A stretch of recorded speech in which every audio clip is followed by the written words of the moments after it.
Ethylene diamine is represented as En in coordination compounds. So look what we have here.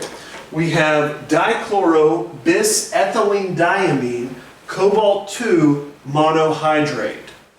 Don't be overwhelmed, right? Again, we just compartmentalize the stuff, and if you do each section, handle it individually and focus on that, in the end, we'll be able to piece it all together. It'll be harmonious and beautiful, and we'll have everything set, and we can move on to the next challenge.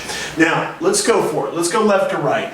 Dichloro. Well, what does that tell us? It means we have 2 chlorines. What's the overall oxidation contribution here, or charge contribution? Each chlorine -1, there are 2 of them, so we can assume -2. All right, I'm going to skip this. We'll come back to that. Cobalt-2. This one's easy. Just bring it down. Cobalt with a +2 charge.